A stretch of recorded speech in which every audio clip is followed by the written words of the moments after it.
We always ask the question, what makes a monster? Is it the claws, the fangs, or the desire to hurt?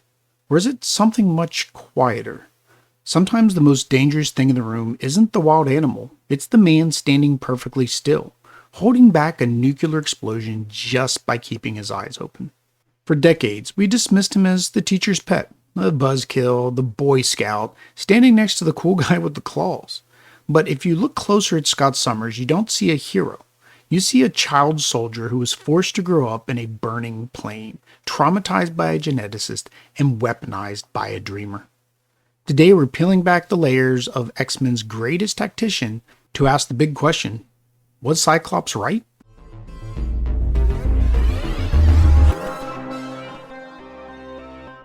Welcome back to Marvel Echoes Resonance. I'm Will, and today we're tackling the backbone of the X-Men. Now, I know what some of you are probably thinking. Cyclops, really? The guy who tells Wolverine to put his cigar out, the guy who always ruins the party, and, I get it. I grew up in the 90s watching X-Men the animated series and saw the same guy you did, the one shouting Jean every 5 seconds and ruining Logan's fun. But here's the thing. That version of Scott Summers is just the surface. It's the ruby quartz visor hiding the man underneath. To understand Scott Summers, you have to realize that his superpower isn't shooting lasers from his eyes. It's control. Absolute, agonizing, 24/7 control. Let's go back to the origin spark, and for Scott, that spark is a literal fire. Picture this. It's the mid-60s, or whatever the current floating timeline equivalent is, and young Scott Summers is sitting in a private plane with his mom, dad, and little brother, Alex. His dad, Christopher Summers, is a test pilot. Think Top Gun vibes and a real American hero type. They're flying over Alaska, everything is perfect, until a Shi'ar alien scout ship appears out of nowhere and blasts them. The plane is going down, it's on fire. There's only one parachute.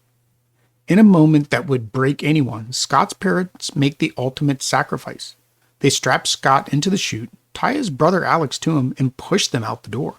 Scott watches his parents' plane explode. He watches them die. Or at least he thinks he does. But the horror isn't over. As they're falling, the parachute catches fire. They're plummeting to their deaths. In that moment of sheer terror, Scott's mutant powers manifest for the first time. A beam of concussive force erupts from his eyes, hitting the ground and slowing their descent like a reverse thruster. It saves them, but the landing is brutal. Scott hits his head on a rock, suffering a traumatic brain injury. This is the key, folks. The injury destroyed the neural pathways that would have allowed him to turn his power off.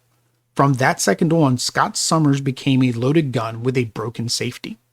He can never close his eyes, metaphorically or literally, without destroying everything in front of him. Now, here's where it gets really dark. If you think the crash was bad, the aftermath is a horror story. Scott ends up in the state home for foundlings in Omaha, Nebraska. Sounds generic, right? Some kind of orphanage? Like something out of Annie. You'd be wrong. Later we found out, thanks to classic X-Men backup stories and the Inferno event, that this orphanage was a front. It was run by Mr. Milbury, who was actually the genetic villain, Mr. Sinister, in a very flimsy disguise. Sinister was obsessed with the Summers bloodline. He didn't just run the orphanage, he turned Scott's life into the Truman Show, basically, of torture.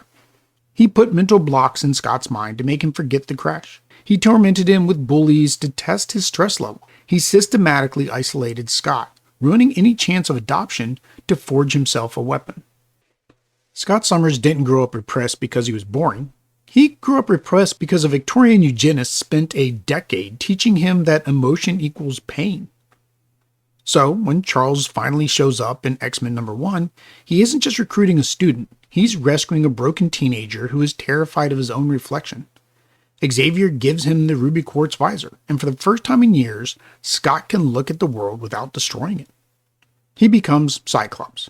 He becomes the field leader. He takes on the burden of a dream so that everyone else, Iceman, Beast, Angel, and even Jean, can have the luxury of having a personality.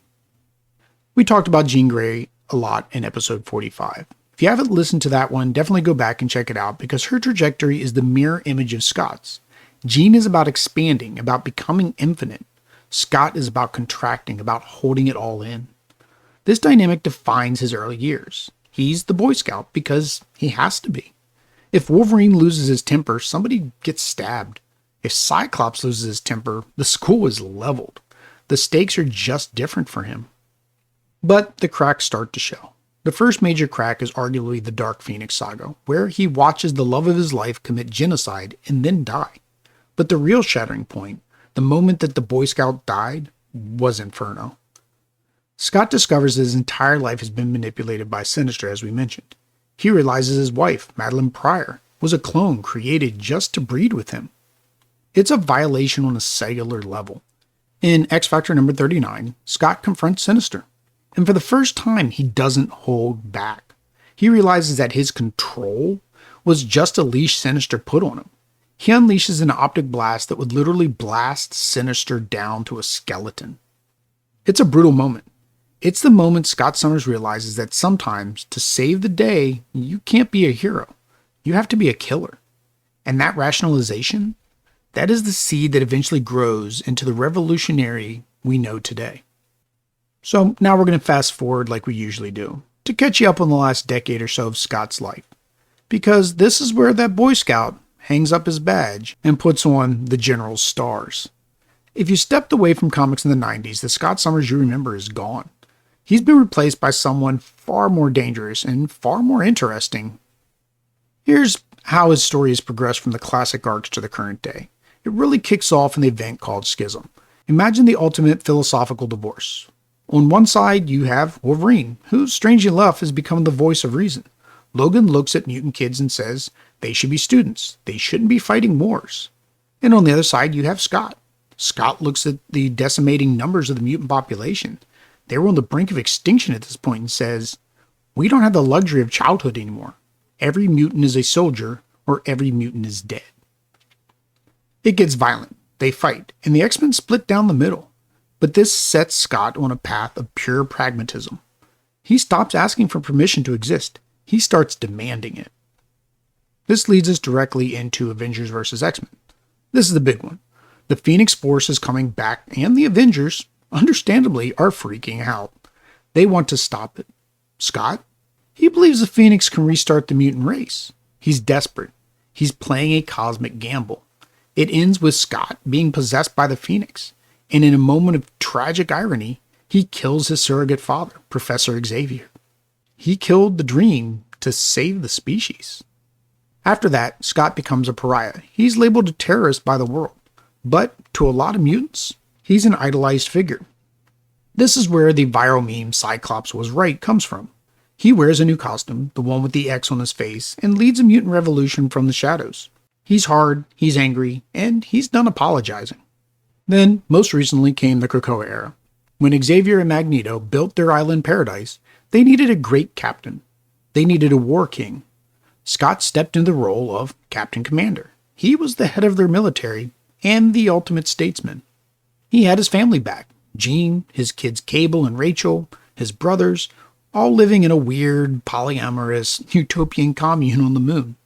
For a minute, it seemed like Scott had finally won. He had saved his people. But, as it always does for mutants, it fell apart.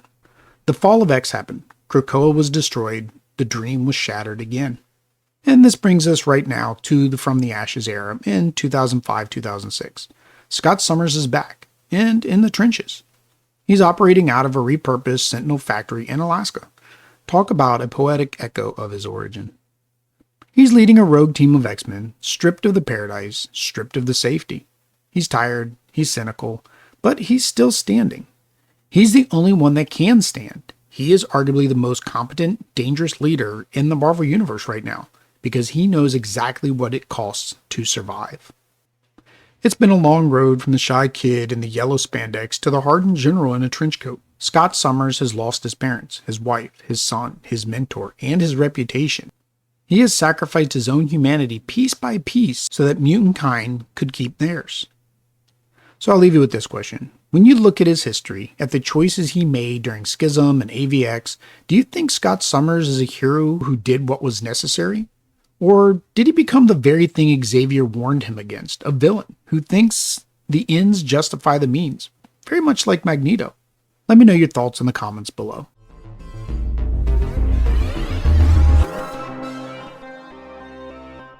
Thanks for listening to this episode of Marvel Echoes. It's always been a blast digging into the complicated psyche of the Summers family tree. And that family tree needs a flowchart and a therapy session. If you enjoyed this deep dive into Slim Summers, make sure you subscribe and follow so you don't miss any of our episodes. Leaving a like and a review really helps the podcast grow and helps other X-Men fans find us. Also, leave a comment. Tell us who you'd like to cover next. Maybe we should cover his brother, Havoc, or dive into the convoluted mess that is, well, Cable and young Cable. And for more content, including 4 articles, reading guides, and infographics on everything we discussed, make sure to visit the website in the links below. Until next time, true believers, make mine Marvel.